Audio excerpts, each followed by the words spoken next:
여러분 안녕하십니까? 대통령에 대한 존중과 신뢰는 변함없다면서 갈등 봉합 수순에 들어간 한동훈 국민의힘 비대위원장이 김건희 여사 리스크에 대해 오늘은 말을 아끼며 조심스러운 입장을 보였습니다. 하지만 김 여사 리스크라는 갈등의 본질은 달라진 게 없는 상황인데요. 국민의힘 공천 규칙이 정해지면서 김 여사의 사과를 주장해온 김경률 비대위원의 전략 공천 가능성도 열렸습니다. 윤수환 기자가 보도합니다. 화재 현장에서 대통령을 만난 이튿날, 한동훈 국민의힘 비상대책위원장은 종일 김건희 여사 관련 질문을 받았습니다. 하지만 좀처럼 입을 열지 않았습니다. 제가 더 말씀드리진 않겠습니다. 지난번 했던 말 그대로다라는 걸로 대신하겠습니다. 갈등 봉합 국면에 들어선 만큼 더는 대통령실을 자극하려 하지 않는 걸로 보입니다. 민생을 더 좋게 만들기 위한 하나의 목표를 위해서 가는 겁니다. 대통령께서도 마찬가지시고요. 반면 김 여사의 사과를 주장해 대통령실의 사퇴 압박을 받는 김경률 비대위원의 거취 문제는 일축했습니다. 김경률 비대위원의 사퇴가 출구 전략이 될 수도 있다. 저는 그런 얘기를 들은 바가 없습니다. 대통령실은 김 위원에 대한 한 위원장의 이른바 낙하산 공천 논란을 지적했지만 공교롭게도 어제 마련된 여당의 공천 기준으로 김 위원의 전략 공천이 현실화할 거란 관측도 나옵니다. 3연속 패배 지역구엔 후보를 우선 추천할 수 있도록 해 김 위원이 출마 의지를 밝힌 마포울이 포함된 겁니다. 다만 출마를 하려면 비대위원직을 사퇴하라는 당 일각의 압박 역시 계속되고 있습니다. 김경률 비대위원 문제는 일단 그 본인이 이제 그 정청래 의원 지역구에 나가기로 하고 일단은 그 비대위원은 최소한 사퇴를 해야 된다고 봅니다. 양측 모두 물러서지 않은 채 표면적인 봉합 국면에 접어들었지만 김경률 위원의 거취 등은 여전히 뇌관으로 남아 있습니다. MBC 뉴스 윤수환입니다. 대통령실 입장에선 어제 만남으로 한숨 돌리긴 했어도 불만이 가신 건 아닙니다.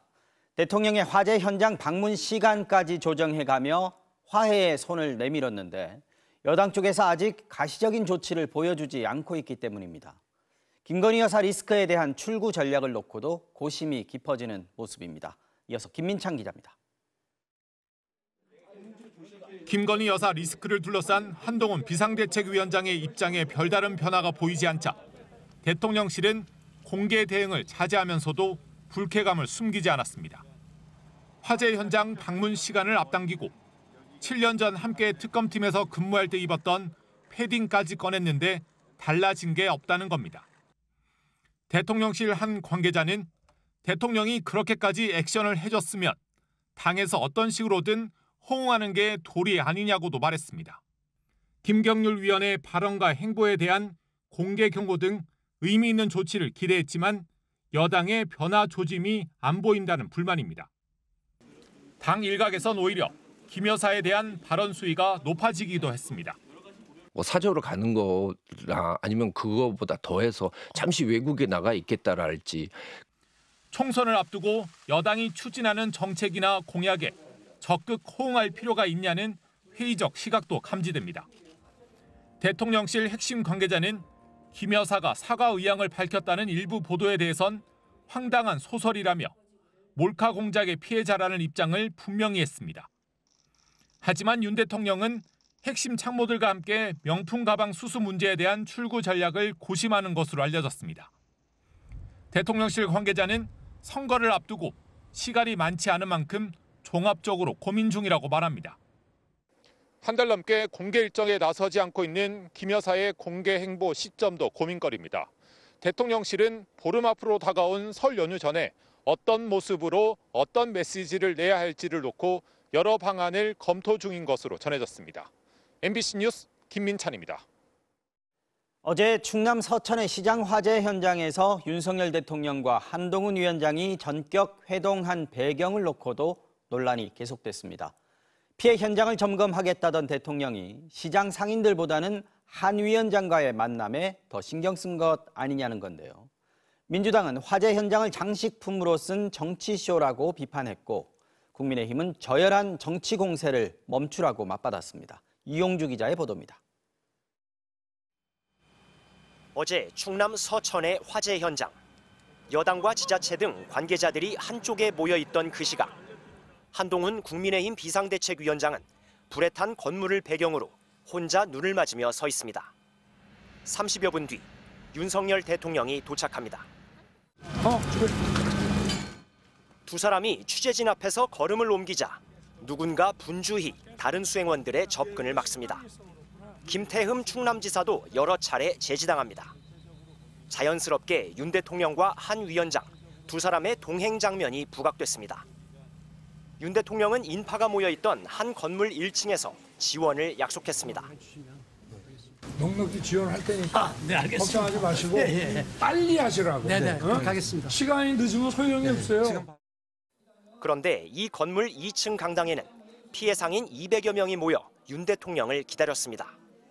여기를 먼저 모실 건가? 저희하고 상의했어요. 아내가 혼자 보니 그쪽을 먼저 하시고 그러다 한 말씀을 짧게 나오면 낫겠다. 저희가 말씀드렸습니다.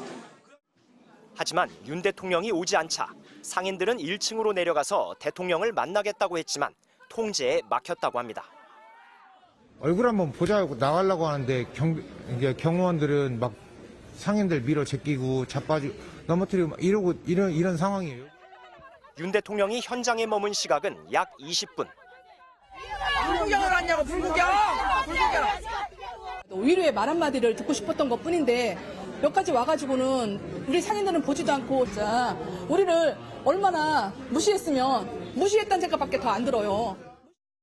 대통령실 관계자는 건물 구조상 올라가기가 어려웠고 불이 난 상황에서 피해자들의 불만이 많을 것으로 판단했다고 말했습니다.